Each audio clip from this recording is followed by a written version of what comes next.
Welcome back to the Nino Brown Sports Network. The NBA is cooked. It's all rigged. It's ran by the Mafia, the mob. You ever wonder why these players lose and they don't look mad when they lose the game? They don't do what Kobe or Michael Jordan did when they lost the game. When Kobe or Michael Jordan lost a game, they'll go to tearing up the locker room, throwing balls, throwing jerseys. They had to go to counseling because they really want to win. But look how Steph Curry losing. Look at all these players that lose, all these star players, Kevin Durant. You don't see them requesting trades of them sorry players that's on the team, demanding trade, get them off the team. You don't see them acting like they seem to care, because they don't. And that's because they winning behind the scenes. They family betting on their performance and winning with them based on their skills. It's all a scam. And see, the arrest of Chauncey Billups, Damon Jones, and Terry Rozier just opened up a portal. And that portal leads to the Mafia at the casino. Players, coaches, refs are all under investigation by the FBI for purposely losing games to profit for the mob. Last week, Terry Rozier, Chauncey Billups, and Damon Jones was arrested for their Mafia-style gambling crimes. And then the news broke out that the Mafia was the puppet master the whole damn time. Now, we saw the players in cuffs. We saw Coach Chauncey Billups in cuffs. But we still have not seen one Mafia member in a jail goddamn outfit or a jail picture yet. But they say the Mafia involved, but why they showing the players? But it ain't just the players that's in on this shit. It's the refs too. Back in 2007, the refs purposely made Allen Iverson lose games because they didn't like him. Check this shit out. I do believe Allen Iverson knew this, and I believe all the players know this, that certain referees treat them much better than others. Donaghy told us that 2 years ago, Iverson had incurred the wrath of the refs. He had threatened one of our officials, and the NBA fined him $25,000, and we felt as a group that he should have been suspended, and because he wasn't, we felt like we would teach him a lesson. During that time, you worked an Iverson game January 6, 2007, so you bet against Iverson's team. Correct. Because you knew that all the refs were gunning for him. This was openly discussed. Openly discussed. And I knew that the other two referees and I sought out to do a little justice of our own.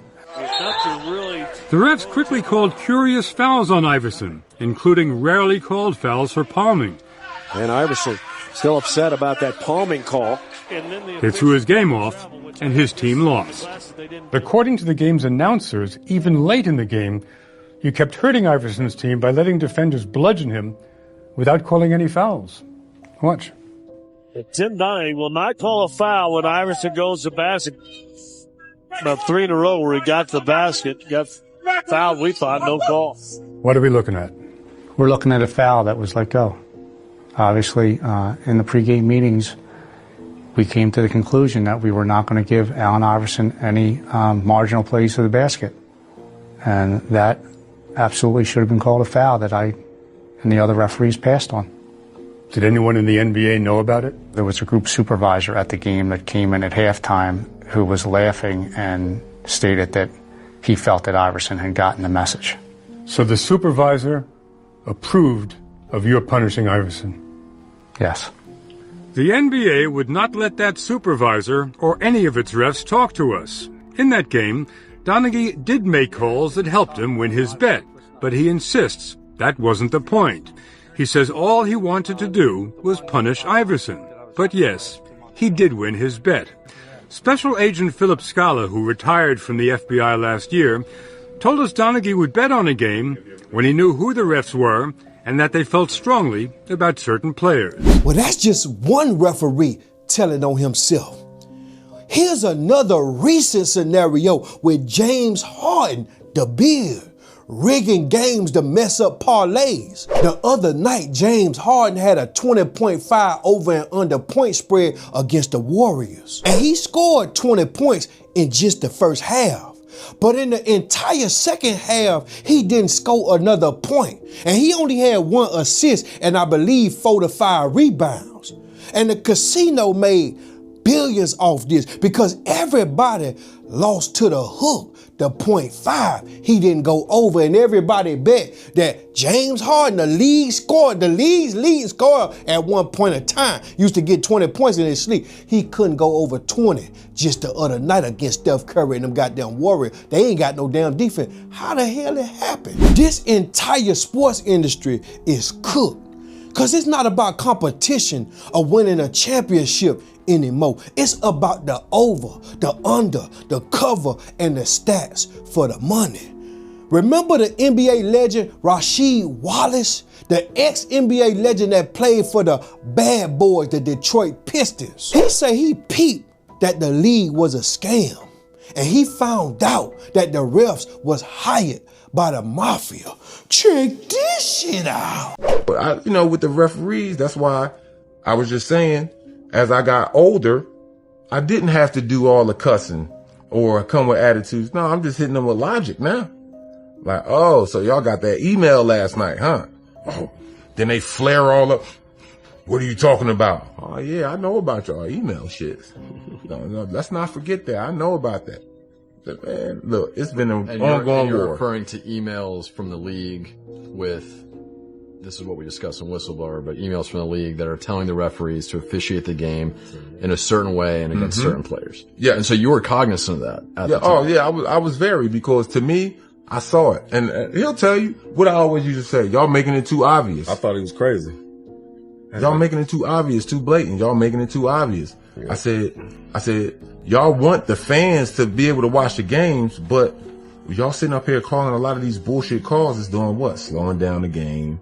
Y'all want the fans to see the dunks and all that shit. Yeah. So call that shit both ways or don't call that shit at all. And see, now you know why Michael Jordan's daddy got murdered. He won 6 rings. He ain't listened to the Mafia when they told him to lose. So they sacrificed what he loved the most, and that was his daddy. Kobe and his daughter was a sacrifice. He won 5 rings, and they took his ass out because he wanted to win so bad. But you don't want to win more than the mob. See, they running a scheme called do what the hell we tell you to do or count your goddamn days. Now, after knowing this NBA or this goddamn NFL or this sport, the baseball, all of them throwing pitches to the left, all that shit, they can't pitch, they pull a pitch out of the game. Now that you know that all this shit is scam, would you still bet on the game? Or would you just watch as a spectator? Look how they got it all on the TV screen. Look how they got it all at the game. You go to the game, they telling you to bet. And it's so accessible on their phone. That's why Vegas lost people wanting to go to Vegas, because now it's on the phone. You ain't got to go to Vegas no more. Once upon a time, you had to go fly to Vegas to do the sports bet. But nowadays, all you got to do is pull your goddamn phone out and download an app. And it's connected to your account. Comment below and let me know what y'all to do. Y'all make sure y'all subscribe to my channel and make sure you share this video, because there's many people at the goddamn casino say they're gonna make trillions this year off these gamblers. Y'all make sure y'all share this video, man, so that your family, your loved ones, your friends, they don't get caught in the Ponzi scheme, because that's what's going on out here. It all controlled by the mob. LeBron in on this shit. Steph Curry in on this shit. Mahomes in on this shit. All of them in on this shit. Make sure y'all share this video, baby. And I'll be back. The NBA is in serious trouble. Let me tell you why. Since that big scandal with the gambling and everything else has been going crazy, I've been following on Instagram and kind of scrolling through. There are countless videos now where the integrity of the whole game is being challenged, where literally tons of clips of various NBA games are being shown where they're basically saying this player's betting on the game, this player's betting on the game, and it'll be something where he'll miss a shot that he should have hit. Maybe he'll let somebody steal the ball, or maybe he'll hurry up and score so he can basically cross the money line. That's what they have the point spread there. And so if I'm the NBA, what I'm looking at is the fact that you're this close to people basically seeing you as another version of WWE. people are starting to see the NBA as fake. They're starting to wonder how many other players are out here gambling, and I can tell you that it's probably a lot. The NCAA is going to have the same problem because college athletes are even more desperate for money than NBA players, even though a lot of gambling is driven by addiction and not so much desperation. It's driven by competition and things like that, not just the need for money. But if you need money, then that doesn't help. So this is going to be a big problem. And what's going to really be interesting about this too is that this massive spike in gambling addiction, it's occurred largely because the NBA put the profits over the players, profits over people, profits over integrity. I heard the smart brother who plays for the Celtics, Jaylen Brown. I like this guy a lot. And he basically explained that the players don't feel safe or protected when they know how many points they score or don't score. It's going to have a big impact on people's gambling habit, right? So they've got friends around them who are gambling. They've got mafia people that are approaching them and their families on the street. They got to worry about the fact that if they go to Vegas, or even when they're not in Vegas, that they might have somebody take their life because of something that happened when it came to gambling. I mean, a lot of people still suspect that Michael Jordan's father's death could have been related to his excessive gambling. Again, not saying that yes or no, but there are people who said this thing. So ultimately, this is just bad news. They're going to pay for this. It's going to be ugly, messy. And as a black man, I'm warning young black men to be really careful because you're the number one target. The people that they're using to promote the sports betting apps the most are black men. Shaquille O'Neal, Kevin Hart, Jamie Foxx, Joe Budden, people like that. And gambling addictions, you don't want to mess with that, man. It'll not just destroy your money, it'll destroy your life. I've been saying this for the longest. I hope somebody will listen. Please be careful out there. This is going to be the financial version of the fentanyl crisis.